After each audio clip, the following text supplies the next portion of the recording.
पढ़वाओ निज दया से सुंदर भाव बताकर, कार्तिक मास 24वां अध्याय। सुनो भक्तों मन लगाकर। जय श्री हरि भक्तों, अभिनंदन है आपका अपने चैनल पर।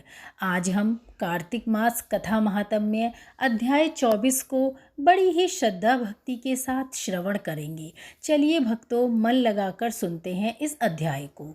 राजा पृथु बोले, हे मुनि श्रेष्ठ, आपने तुलसी के इतिहास, व्रत, महात्म्य के विषय में कहा। अब आप कृपया कर मुझे यह बताइए कि कार्तिक मास में क्या और भी देवताओं का पूजन होता है, यह भी विस्तार पूर्वक बताइए।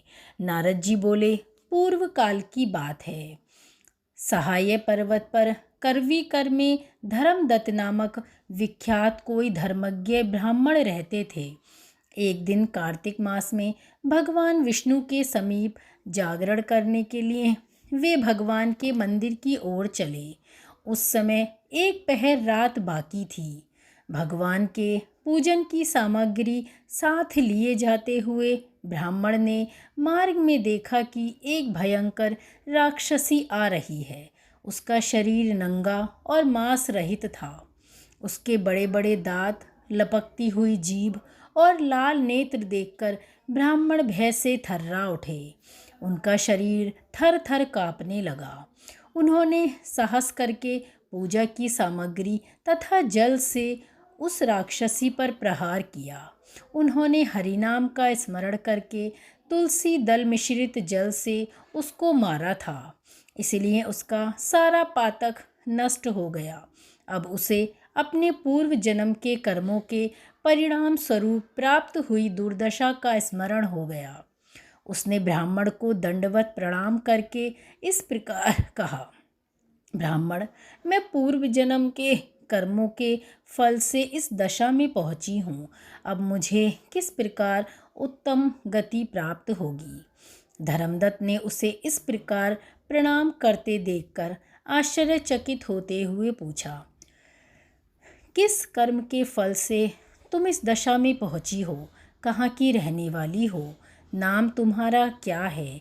आचार व्यवहार कैसा है? ये सारी बातें मुझे बतलाओ। उस राक्षसी का नाम कलहा था। कलहा बोली, ब्राह्मण, मेरे पूर्व जन्म की बात है। सौराष्ट्र नगर में भिक्षु नामक एक ब्राह्मण रहते थे।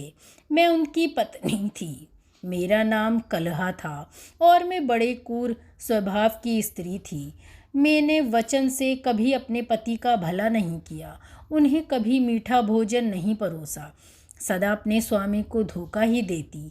मुझे कलह विशेष प्रिय था, इसलिए मेरे पति का मन मुझसे सदा उद्विग्न रहा करता था। अंततोगत्वा उन्होंने दूसरी स्त्री से विवाह करने का निश्चय कर लिया। तब मैंने विष खाकर अपने प्राण दिए। फिर यमराज के दूत आए और मुझे बांधकर पीटते हुए यमलोक ले गए। वहाँ यमराज ने मुझे देखकर चित्रगुप्त से पूछा, चित्रगुप्त, देखो तो सही इसने कैसा कर्म किया है। जैसा इसका कर्म हो उसके अनुसार शुभ अशुभ यह प्राप्त करे। चित्रगुप्त ने कहा, इसका किया हुआ कोई भी शुभ कर्म नहीं है। यह स्वयं मिठाइयाँ उड़ाती थी और अपने स्वामी को उसमें से कुछ ना देती।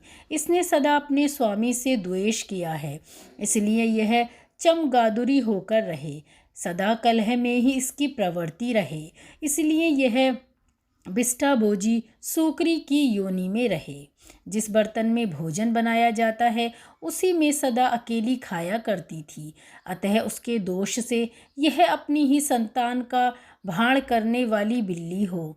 इसने अपने पति को निमित्त बनाकर आत्मघात किया है, इसीलिए यह अत्यंत निंदनीय स्त्री प्रेत के शरीर में कुछ काल तक अकेली ही रहे।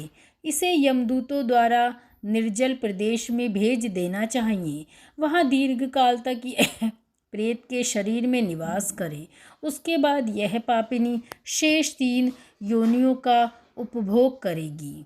कलहा ने कहा, विप्रवर, मैं वही पापिनी कलहा हूँ। इस प्रेत शरीर में आए मुझे 500 वर्ष बीत गए। मैं सदैव भूख प्यास से पीड़ित रहा करती हूँ। एक बनिए के शरीर में प्रवेश करके मैं इस दक्षिण देश में कृष्ण और वेणी के संगम तक आई हूँ। ज्यों ही संगम तट पर पहुँची त्यों ही भगवान शिव और विष्णु के पार्षदों ने मुझे बलपूर्वक बनिए के शरीर से दूर भगा दिया। तब से मैं भूख का कष्ट सहन करती हुई इधर उधर घूम रही हूँ। इतने में ही आपके ऊपर मेरी दृष्टि पड़ गई। आपके हाथ में तुलसी मिश्रित जल का संसर्ग पाकर मेरे सब पाप नष्ट हो गए। अब आप कोई उपाय कीजिए, बताइए कि मैंने इस शरीर से और भविष्य में होने वाली भयंकर 3 योनियों से मैं किस प्रकार मुक्त हो जाऊंगी।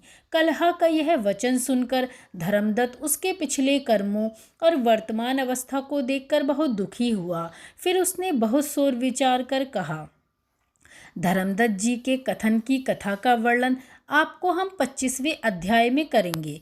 आगे की कथा महात्म्य का वर्णन बहुत ही रोचक तरीके से 25वें अध्याय में श्रवण करेंगे। तो सुनने के लिए जुड़े रहिए कि धर्मदत्त ने कैसे उस राक्षसी की मदद की। धन्यवाद दोस्तों।